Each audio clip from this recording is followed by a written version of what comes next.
Hi there, Loren Crawford. In this week's video chat, I'd like to focus a little bit on something that's kind of important in our lives. Sometimes our lives are going along and we realize that I'm not entirely happy with certain things. And when this happens, with this realization, we have some choices, right? We can choose to make some changes, or we can choose to find a place of contentment with whatever the issue is that is concerning us. When things aren't going right, whether it's a relationship, whether it's a financial matter, whether it's your home, maybe it's a job, something that you want to change, maybe your body, when that issue is problematic, it starts to weigh on you. There's a heaviness that comes into your being, right? And that can last for weeks, months, and God forbid, even years. And so what we need to recognize is that we can make change. We can move into a place of contentment. This is really an act of choosing. What we sometimes forget is life is nothing more than a series of choices that are being made every single day. And the vast majority of these choices are being made unconsciously. So when we recognize that something is troubling us, one of those items, home, job, relationship, body, what are we going to do to affect some change? How are we going to address that issue in a way that's constructive for us? So we effectively have two choices. We change or we find contentment. Let's look at change. So change requires us to develop a plan, to really be mindful about what it is that we want to do. And choosing to affect change, to change whatever it is that you're focusing on, again, relationship, home, finances, whatever, it doesn't need to be a radical and immediate change, but you can start to map out what this change is going to look like.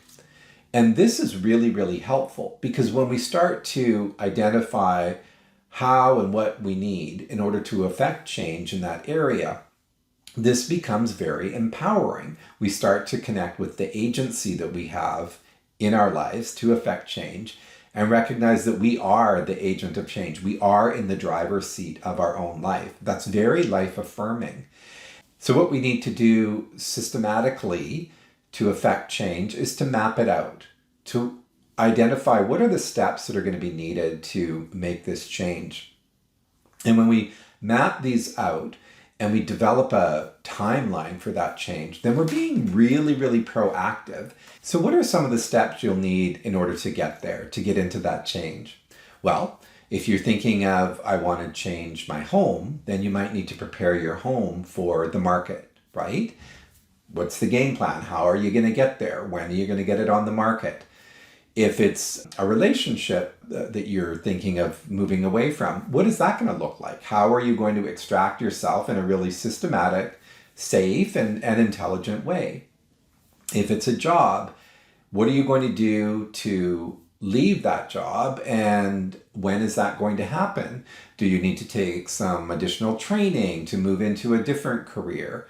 You know, the change doesn't have to happen overnight. If you're making a plan, and that could be over a period of months or even years, again, you are becoming the agent of change in your own life. Again, life affirming. Once you've established your framework for change, one of the yoga things you want to do is create a sankalpa, an intention, a present tense statement of what you are working towards. And you bring this into your practice before and after your meditation.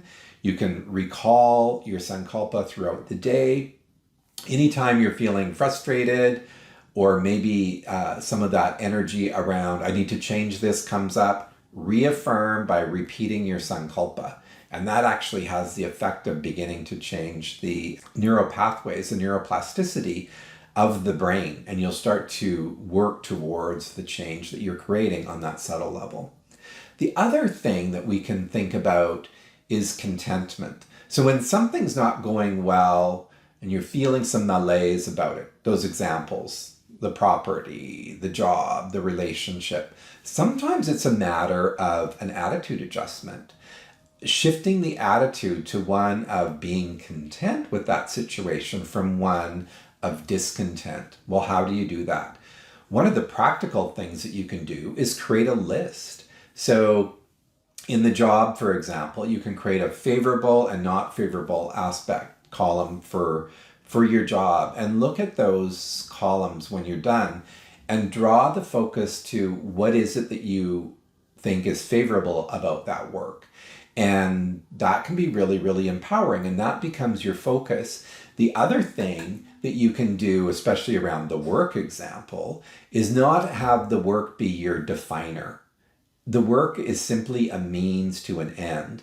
It pays the bills. It allows you to, look after, feed, shelter, clothe your children.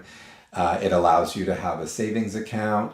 To do your traveling, perhaps, these sorts of things. So you see the job not as the thing that defines you, but as a means, right? And then in that instance, what you can do is look at the things in your life that do actually bring you some satisfaction or even joy. Some of the volunteering you might be doing, some of the things that you're involved in with your kids. Maybe it's a PTA, maybe you're in the soccer league, maybe you volunteer for a political party, maybe you work with a church group, you do some work with homeless folks.